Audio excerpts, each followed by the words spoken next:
Death threats to them, death threats to me. And I was getting death. Of course, death threats to me. Death threats to me, death threats to my family, telling they're gonna kill my daughter, posting on my daughter's picture. We still haven't posted in that.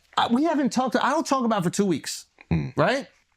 I go, okay, you saying death threats to all of us? You gonna talk about my daughter? Okay, it's up. I'm gonna fuck your man. Right? Because if we saying anything, it's like, let's have some fun. Unfortunately, it seems that cancel culture is still alive, as it's proving with the Kendrick Lamar, Andrew Schulz situation. So let's see what's going on here. Listen, no, guys, we gotta take this seriously. Listen, rappers are telling comedians we need to be more respectful to women. So we gotta sit back and reflect. Yeah. Do you know what I mean? They're the most pious group. Listen, nobody has respected women more. Through art. Yes. Than rappers, okay? Absolutely. So I completely understand how a rapper could look at a comedian telling a joke and be like, yo, y'all need to switch that shit up. Yeah. How dare y'all keep saying your wives are annoying? Be more like us and, bitches ain't nothing but hoes and tricks. I beat my bitch with a stick, what? You can lick on the nuts or suck the dick. I beat my bitch with a stick, what? Did you just think of that? That's a real lyric. Oh, wow. Yeah, that's a real lyric from music that protects women. And for decades protects women. And listen, right now the guy on top, Kung Fu Kenny. He is the guy on top. He is the guy on top. He is making sure that comedians, he put a law in. Yeah. He put a law in place. All right, let's see the exact line, okay? Don't let no white comedian talk about no black woman, that's law. Now, technically speaking, if we're going off of grammatic English, Okay. he is saying, I can talk about black women, and that is law. Don't let no white comedian talk about no black So woman. he's basically saying all white comedians Are only allowed to talk about black women. exclusively. That's what I'm talking about. We're back. That's what I'm talking about. It's a law. Finally, he understands It's a law. Now I understand why he's doing a comedy with the South Park creators. That makes Because sense. he appreciates white comedians that make fun of black people. There you go. And they've done that brilliantly for decades. Yeah, that's true. And he would never want to, break one of his own laws. No, that's true. I mean, didn't they have a character called Token on the South Park show? Yeah, they do. Which I'm sure Kendrick is a big fan of. That's true. He must be a big fan if he's true. going to do a comedy with them. I mean, we can look that up. Apparently, he has a comedy coming out. Yep. Yeah, that's fact. But Al, you're getting groomed right now. We need to ungroom you. Yeah, you are getting We need to groomed. ungroom you right now. Let's see. Okay? Let's see. I mean that, listen, because he sent people, he says, slide on. What he said, slide on, where's the line? Where's the line? He goes, let me get it. I'm so old I had to squint my eyes. And that was not a racist joke. Okay, the N-words that coon, the N-words that being groomed, slide on both of them. Whoa, that seems like a call to violence. It does. Why would he call to, if he's about protecting black people, why would the call to violence be towards the black dudes, not the white guy making the joke? Well, you gotta understand. What? No. You gotta understand. I snitch. I cooperate. I tell. Litigation. Okay? You go squabble up in a jail cell. Here's what you gotta understand about Ken. It's very important to him to protect black women. That's why he's never done a song with an abuser confirmed. He's never done a song thank with God. anybody Thank God. that's Thank God. suspected of abuse. Thank He's God. never threatened to remove his music from Spotify because God. they removed R. Kelly's music, who for sure fucked and held captive underage black women. Hold on. This is all very important to Kendrick. Wait a minute, just let me understand what's going on here. Because I think that you're using sarcasm as a comedic device. It is a comedic device. But you're so fucking smart right now that I don't know if you're serious or making jokes. Are you saying that Kendrick Lamar put it on wax that he is protecting black women from white comedians' jokes, but not the kidnapping, molestation, and Oh, yeah. of R. Kelly? And So yeah, if you don't know, Andrew Schulz made a joke on his podcast. Like it was one recently. It was like months ago, maybe even a year ago. I don't know, but it was months ago. He had these two black guests on who were a host of a podcast. He made this joke, pretty much insinuating that black women are aggressive. That was the point of the joke that Andrew Schulz was making.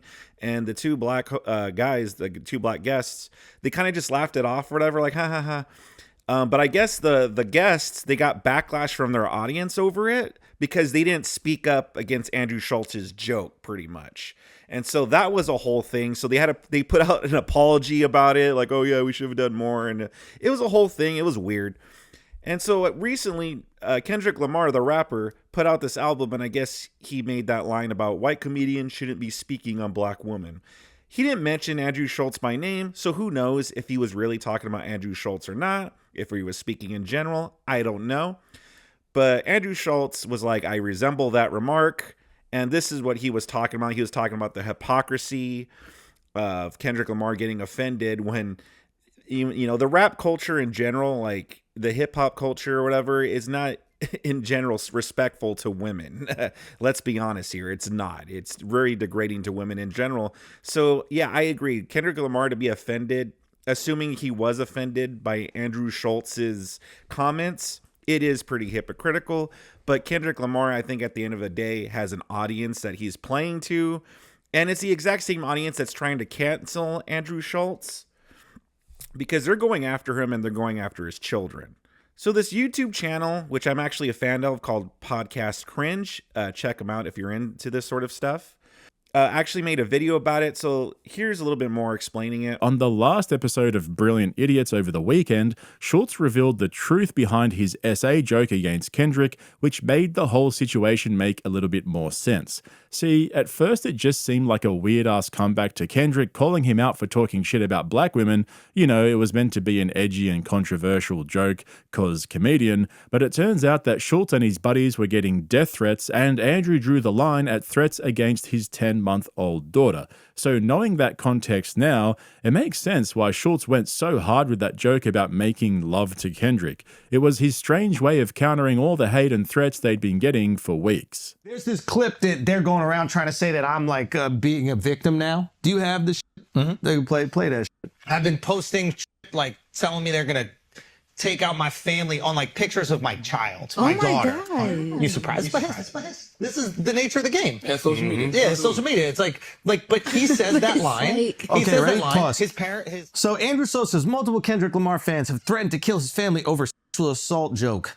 Yeah. That last 6 words or whatever. Isn't that interesting? Yeah. So what people don't know is that this was recorded before I ever said anything to Kendrick. This, you notice the outfit is the same outfit as Flagrant. We did the podcast the same day, right? This is the timeline. Kendrick drops the bar in the song, right? He says, you know, don't talk about black women. That's law. It's a white comedian. Then he says, tells people to slide on the black dudes close to him. Alex and Charlemagne is what I interpret. So basically kill his black friends, right? Death threats to them, death threats to me. And I was getting that. Of course, death threats to Charlemagne. Death threats to me, death threats to my family, telling they're gonna kill my daughter, posting on my daughter's We picture. still haven't posted an ep. We haven't talked, I don't talk about it for 2 weeks, right?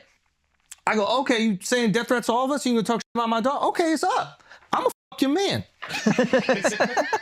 Right? Because if we saying anything, it's like, let's have some fun. It's still I'm funny. a fucking man. It's still funny. Right? Consensual love. So you say the shit, you say kill my friends, and then all of your fans come out, not all of them, but fans come out, they give death threats to all of us, they talking shit about my 10-month-old daughter, right? Saying they're gonna kill her. And then I go, I'm gonna make sweet love to Kendrick, and now all of a sudden all the fans are like, how could you do that? Oh, you're taking it too far. Jokes are not funny. Yeah, we should murder your family and everything like that, and that's really fun. But oh my God, they're like clutching their fucking pearls, right? Yeah. I'm like, hold on, how did you become the victim again? He really is the Taylor Swift of hip hop. Like Taylor is the biggest artist in the world. She's still the victim somehow. She's the victim with Scooter. Yeah. She's the victim with her boyfriend. She's the victim with the labels. Kendrick, the exact same thing. He's the biggest rapper right now. Destroyed Drake. Can't talk about Kendrick without saying it. No, he destroyed Drake. So Andrew Schulz confirmed right there that they're not only just going after him, but they're threatening his family and stuff. Now, listen, I don't know how far they've taken it. As far as I know, there's just a bunch of death threat messages, which is nothing new for the internet. But still, it's just this, they're doing a lot more. They're trying to dig up dirt on Andrew Schulz now, too. You may not care about Andrew Schulz. I'm not really a big fan myself. You may not even care about Kendrick Lamar. I think he's all right, but I don't really care too much about him either. But I wanted to cover this because it shows that there is still this group of people out there, this section of the population that still believes it's okay to harass and send death threats and threaten people's families over mean things or offensive things that they might have said. And that's why I wanted to make this video because, listen, Trump may have won the election. The tide may be turning. The pendulum might be swinging the other way right now, but there's still a lot more work to do. Again, not a big Andrew Schulz fan, but as someone with a family myself, I don't think you should go after people's families and stuff just because they said mean things that you don't like online. But what do you guys think about that? Sound off in the comment section below. Subscribe to my channel if you enjoy content like this. And if you do enjoy content like this, I got a whole bunch more goodies for you on the screen to click on and enjoy.